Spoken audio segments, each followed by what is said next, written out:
வணக்கம். தமிழ் ஃபுட் கார்னரில் இன்னைக்கு சேப்பங்கிழங்கு ரோஸ்ட் பண்ண போகிறோம். நல்லா மொறுமொறுப்பாகவும் ரொம்ப சுவையாகவும் இருக்கும்.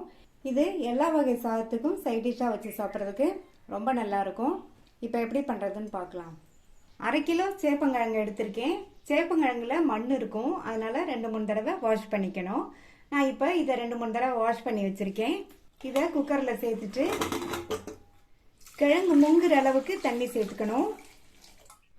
மூடி போட்டு ஸ்டீம் வந்ததுக்கு அப்புறமா வெயிட் போட்டு மீடியம் ஃப்ளேமில் 2 விசில் வரட்டும். திறந்து பார்க்கலாம். சேப்பங்கிழங்குல ஒரு விழுவிழுப்பு தன்மை இருக்கும், அதனால நீங்கள் சாஃப்டாக வேக வச்சுட்டிங்கன்னா ஃப்ரை பண்ணும்போது கொழகொழப்பாயிரும். அதனால கிழங்க 3/4 பங்கு அளவுக்கு மட்டும் வேக வச்சுக்கோங்க. நான் பெரிய கிழங்கா இருக்கிறதுனால 2 விசில் வேக வச்சுருக்கேன். உங்களுடைய கிழங்கு சின்ன கிழங்கா இருந்தால் நீங்கள் ஒரே ஒரு விசில் மட்டும் வேக வச்சுக்கோங்க, கரெக்டாக இருக்கும். இப்போ இந்த கிழங்கை தனியாக எடுத்து வச்சுட்டு ஆறுனதுக்கு அப்புறமா தோல் உரிச்சு வச்சுக்கலாம். இப்போ இதை கட் பண்ணிக்கலாம்.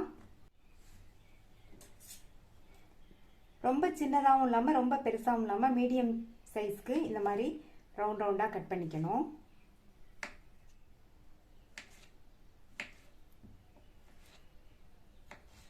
இதே மாதிரி எல்லாத்தையும் கட் பண்ணிக்கலாம்.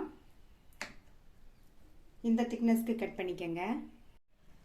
எல்லாத்தையும் கட் பண்ணியாச்சு. அடுத்து ஃப்ரை பண்ண ஸ்டார்ட் பண்ணலாம். இந்த ஃப்ரை பண்ணுறதுக்கு இரும்பு கடாய் அல்லது அடிகனமான கடாய் எதுனாலும் எடுத்துக்கோங்க. நான் இதில் 2 டேபிள் ஸ்பூன் கடலெண்ணெய் சேர்க்குறேன். கடலெண்ணெய் சேர்த்து பண்ணால் நல்லாயிருக்கும். இதுக்கு எண்ணெய் கொஞ்சம் அதிகமாக சேர்த்தா தான் நல்லாயிருக்கும். இப்போ எண்ணெய் சூடாயிடுச்சு. அதில் 1/2 டீஸ்பூன் கடுகு. கடுகு பொரிஞ்சதும் அதில் ஒரு சின்ன சைஸ் பெரிய வெங்காயத்தை கட் பண்ணி சேர்த்துக்கோங்க. அது கூட 4 பெரிய பூண்டை சின்ன சின்னதாக கட் பண்ணி வச்சுருக்கேன், அதை சேர்த்துட்டு கூடவே கொஞ்சம் கறிவேப்பிலையும் சேர்த்துக்கோங்க. இந்த வெங்காயத்தை லைட்டாக வதக்கி விட்டால் போதும். இது கூட 2 டேபிள் ஸ்பூன் ரவை சேர்த்துக்கலாம். இந்த மாதிரி ரவை சேர்த்தோம்னா இந்த ஃப்ரை வந்து நல்லா சாப்பிட்றதுக்கு மொறுமொறுப்பாக இருக்கும். அந்த சேப்பங்கிழங்கோட விழுவிழுப்பு தன்மையும் நமக்கு தெரியாமல் இருக்கும். ரவை சேர்த்துட்டு நல்லா 1 நிமிஷத்துக்கு எண்ணெயிலேயே நல்லா இந்த மாதிரி வறுத்து விட்டுக்கணும். நீங்கள் வறுத்த ரவை வறுக்காத ரவை எந்த ரவைனாலும் சேர்த்துக்கங்க. இப்போ ரவை எண்ணெயிலேயே நல்லா 1 நிமிஷம் வறுபட்டுருச்சு. இதில் சேப்பங்கிழங்கு சேர்த்துடலாம். சேப்பங்கிழங்கை சேர்த்துட்டு நல்லா எண்ணெயிலேயே ஹை ஃப்ளேமில் வச்சு 2லிருந்து 3 நிமிஷம் நல்லா வதக்கிக்கங்க.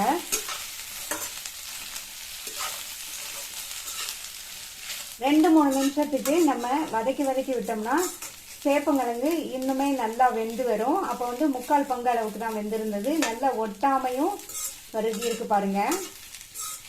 இதே மாதிரி வதக்கி விட்டுட்டே இருப்போம்.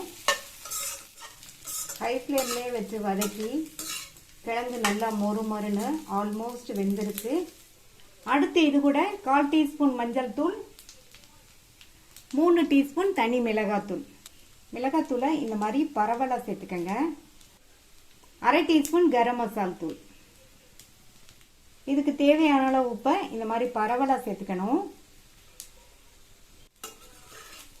மறுபடியும் நல்லா இதை ஒன்று போல மிக்ஸ் பண்ணி விட்டுக்கோங்க.